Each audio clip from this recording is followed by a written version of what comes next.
Mi nombre es Héctor Salas. Soy investigador privado. Te envío esta historia solo contada a grandes rasgos ya que es un poco delicada, más que nada para que la gente se dé cuenta de que lo aterrador no siempre es lo paranormal. No suelo aceptar todos los casos que llegan, pero hay algunos que desde el inicio tienen algo que no encaja, algo que no es evidente para quienes lo viven, pero que para alguien como yo se siente como una pieza fuera de lugar desde el primer momento. Y ese fue exactamente el caso de Valeria Torres. Fueron sus padres quienes me contactaron.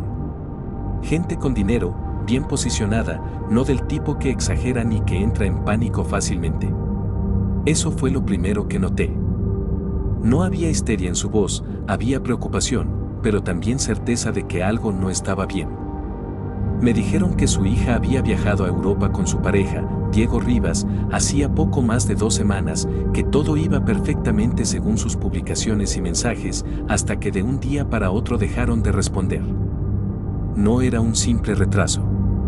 No era que no contestaran por unas horas. Habían desaparecido. La última ubicación registrada en sus teléfonos fue en Rumanía, específicamente cerca de Cluj-Napoca. Hasta ese punto, la historia era clara, una pareja joven, con dinero, viajando por Europa, sin problemas aparentes. Nada fuera de lo común. Pero cuando empecé a revisar más a fondo, apareció la primera grieta en la narrativa. No estaban solos. Había una tercera persona. Camila Ortega. Ese nombre no apareció en el primer relato de los padres. No porque lo ocultaran, sino porque ni siquiera sabían que había viajado con ellos. Eso, por sí solo, ya era suficiente para levantar sospechas. Cuando alguien se suma a un viaje de ese nivel a último momento, sin que la familia lo sepa, hay historia detrás. Y generalmente, no es buena. Seguí tirando del hilo. Valeria y Diego llevaban años juntos. Relación estable. Sin conflictos visibles. Viaje planeado desde meses antes. Europa, Francia, Italia y finalmente Rumanía. Todo perfectamente organizado. Reservaciones, itinerarios, fotos. Nada improvisado. Hasta que aparece Camila. Amiga cercana de Valeria. Muy cercana. Pero con un detalle que no es visible en fotos, ni en redes, ni en conversaciones superficiales, la dinámica emocional. Eso no se ve, se deduce. Camila no tenía el mismo nivel económico. Eso también era evidente. No viajaba. No salía. No tenía el estilo de vida de Valeria. Pero aún así, terminó en ese viaje. No fue casualidad. Pedí las contraseñas de las redes sociales de la pareja a sus familias. Afortunadamente, sus hermanos sabían, según lo que reconstruí después, Camila se les acercó días antes de que partieran. No de forma directa. No diciendo quiero ir. Fue más sutil. Comentarios. Actitud. Victimización ligera. Ese tipo de comportamiento que no parece manipulación hasta que ves el resultado. Valeria era empática. Diego también. Eso jugó en su contra. La llevaron. Ese fue el primer error. Después de tiempo consiguiendo recursos, grabaciones de cámaras de seguridad, testimonios y otras cosas, pude averiguar varias cosas. El viaje comenzó sin problemas. París, Roma, fotos, restaurantes, hoteles. Todo lo que esperarías de una pareja con dinero viajando por Europa. Camila aparecía en algunas fotos, no en todas. Siempre en segundo plano. Nunca protagonista. Pero en los detalles pequeños, ya había señales. Comentarios fuera de lugar. Miradas. Proximidad con Diego que no era necesaria. Nada lo suficientemente evidente para generar conflicto directo, pero sí lo suficiente para generar incomodidad. Es el tipo de cosas que una persona nota, pero decide ignorar. Hasta que deja de ser ignorables. Cuando llegaron a Rumanía, el ambiente cambió. No por el lugar, sino por lo que representaba dentro de la historia. Rumanía no era el destino principal. Era el cierre del viaje. Un lugar diferente. Más tranquilo. más natural. Y ahí fue donde Camila intervino, en sus habitaciones de hotel, preguntando con los empleados si habían encontrado folletos de un lugar, además de búsquedas en los ordenadores de las habitaciones, más especialmente en la de Camila. Propuso algo. Un bosque. El bosque Oyabasiu. Conocido por desapariciones, sensaciones extrañas, historias locales. Nada comprobado oficialmente, pero suficiente como para que alguien con sentido común lo piense dos veces antes de meterse ahí sin preparación. Supongo que Camila lo vendió bien. Aventura. Experiencia única. Algo diferente. Compraron provisiones. Equipo básico de camping. Nada profesional, pero suficiente para una noche. No planeaban quedarse mucho tiempo al parecer. Solo entrar, acampar, experimentar el lugar y salir. Ese fue el segundo error. Entraron al bosque por la tarde. El lugar no parecía peligroso al inicio. Árboles altos. Silencio. Un ambiente pesado, sí, pero no algo que gritara peligro inmediato. Montaron el campamento. Y ahí comenzó todo, pero claro, estas eran solo especulaciones. Me puse en contacto con las autoridades, ya que yo esperaba lo peor, ya hasta me estaba preparando para darles las malas noticias a las familias. Es lo que se espera después de tantos días desaparecidos. Después de revisar los registros, hablar con las autoridades locales en Cluj-Napoca y que comenzaran a buscarlos intensivamente por varias horas, finalmente los encontraron y pude finalmente tener acceso a los 3 involucrados cuando fueron encontrados. Pude reconstruir lo que ocurrió con un nivel de precisión que normalmente no es posible en este tipo de casos, porque, aunque cada uno intentó, en cierto punto, suavizar su propia versión, los hechos, cuando se alinean, no dejan mucho espacio para mentiras. Camila no olvidó nada en el coche. Nunca tuvo intención de volver. Eso quedó claro desde el momento en que analicé la distancia entre el campamento y el punto donde, supuestamente, estaba estacionado el vehículo, porque no era un trayecto corto, ni directo, ni fácil de recorrer de noche, y aún así decidió ir sola. Sin linterna adecuada, sin equipo, sin siquiera marcar el camino de regreso. No fue un descuido. Fue una decisión. Y no fue impulsiva. Fue planeada. Lo que ocurrió en el campamento antes de que se fuera también fue importante, porque según la reconstrucción, hubo una discusión leve entre ella y Valeria, no un enfrentamiento fuerte, pero sí un momento incómodo. Uno de esos donde salen cosas que normalmente se guardan, comentarios pasivo-agresivos, insinuaciones, tensión acumulada. Nada que rompiera la relación en ese momento, pero suficiente para entender el contexto. Camila llevaba días intentando acercarse a Diego de una forma que ya no podía considerarse inocente, comentarios fuera de lugar, contacto físico innecesario, miradas que Valeria empezó a notar, y aunque no hubo confrontación directa, la incomodidad ya estaba ahí. Esa noche, en el bosque, con el aislamiento, el cansancio y la tensión acumulada, todo eso se intensificó. Camila sabía lo que estaba haciendo. Sabía que no iba a regresar. Y sabía exactamente lo que eso implicaba. Abandonarlos. En un lugar que no conocían. Sin referencia clara de salida. Sin señal constante. Eso no fue un accidente. Fue una traición. Ahora, lo que ella no anticipó, fue lo que le iba a pasar a ella. Según su propia declaración, que al inicio fue incoherente pero que con el tiempo logró ordenar lo suficiente como para reconstruir el evento, comenzó a caminar de regreso siguiendo lo que creía era el mismo camino por el que habían llegado. Pero el bosque Oyabasiu tiene una característica documentada incluso por excursionistas experimentados, la desorientación. No es que cambie físicamente, es que pierdes referencia. Los puntos dejan de coincidir. Los trayectos no parecen iguales en ambos sentidos. Y eso fue lo que le pasó. Caminó más de lo debido. Se desvió sin darse cuenta. Y en algún punto, llegó a una zona más elevada. Un borde. Un desnivel. No un acantilado completamente vertical, pero sí lo suficiente como para que una caída fuera peligrosa. Y cayó.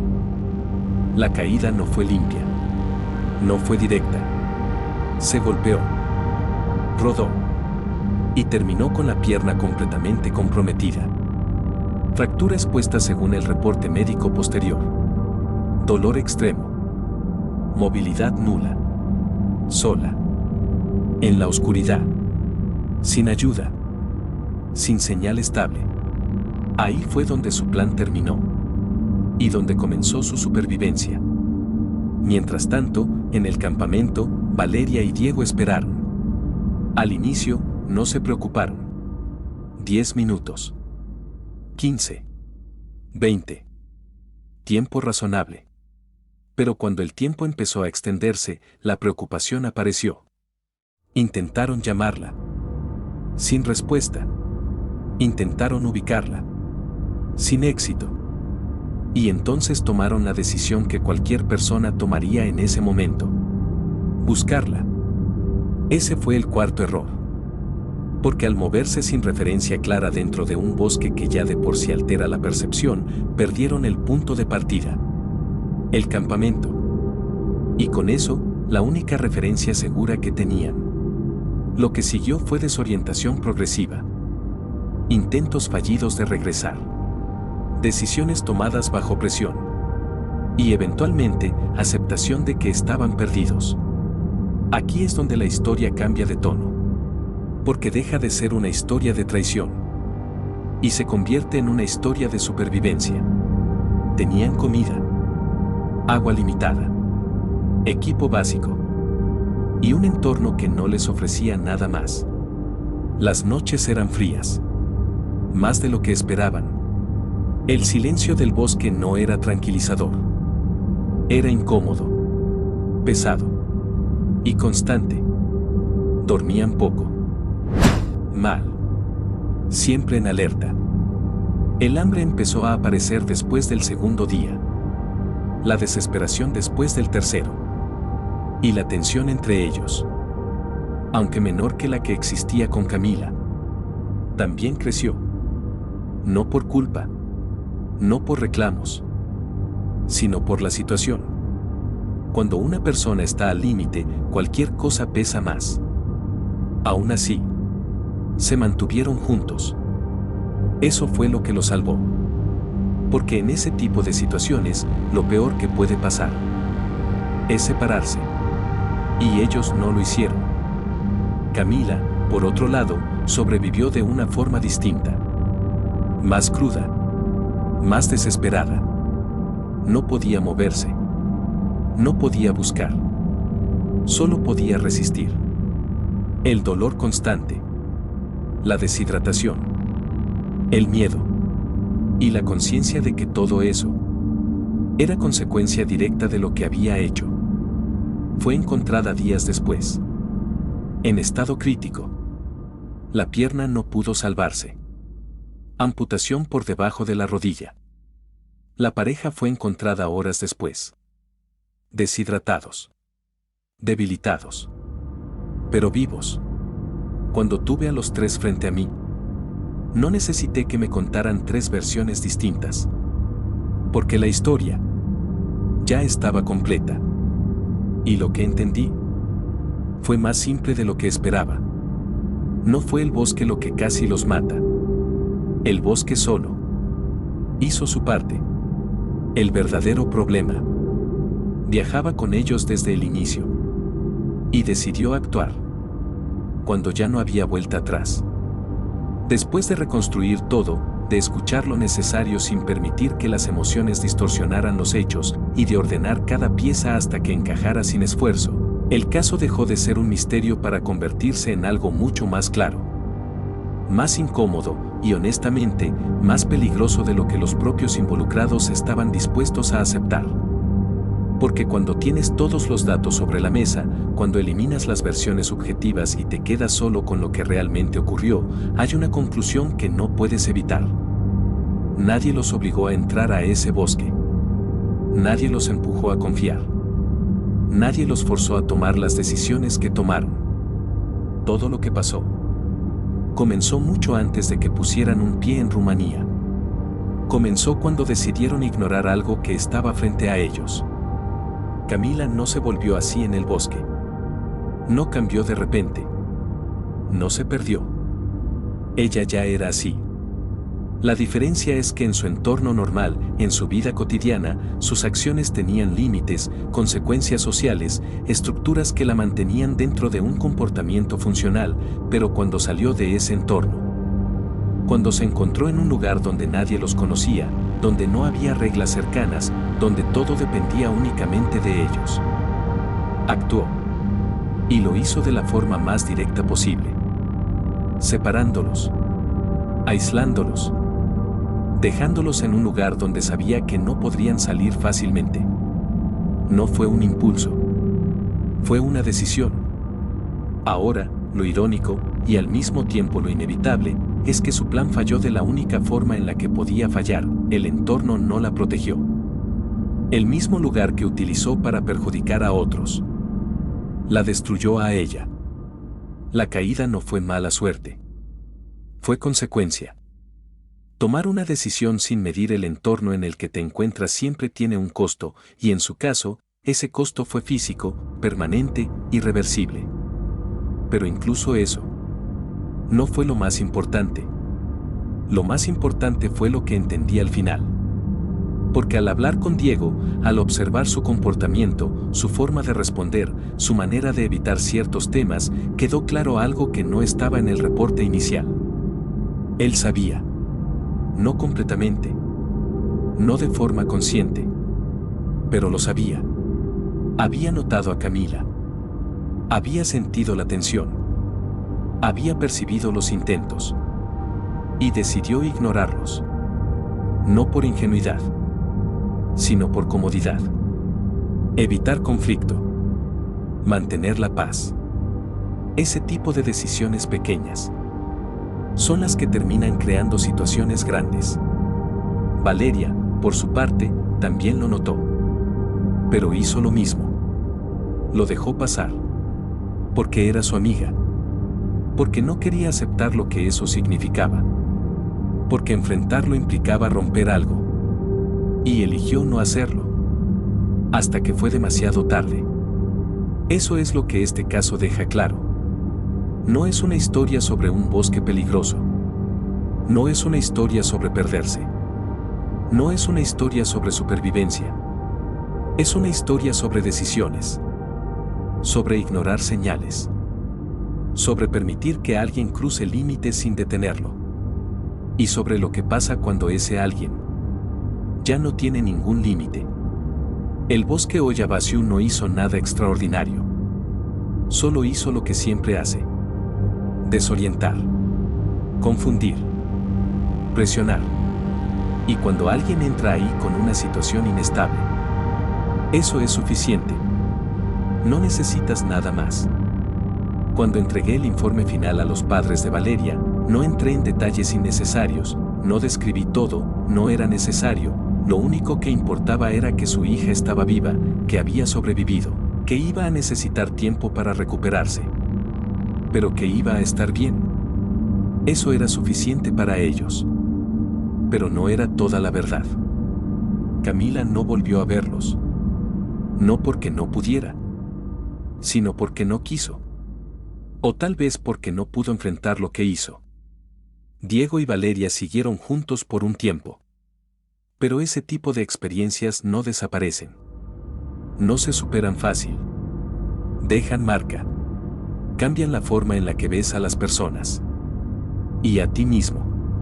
Yo cerré el caso. Como todos. Pero este no se fue. Se quedó. No por lo que pasó, sino por lo que representa. Porque no es un caso aislado. No es algo único. Es algo que pasa más seguido de lo que la gente cree. Solo que en la mayoría de los casos, no hay bosque. No hay desaparición. No hay rescate. Solo decisiones mal tomadas. Y consecuencias que llegan tarde. Si alguien me preguntara qué fue lo más peligroso de todo esto, no diría el bosque. No diría la caída. No diría la falta de comida. Diría algo más simple, más común, más cercano. La persona equivocada, en el lugar equivocado. Y una decisión que nunca debió tomarse.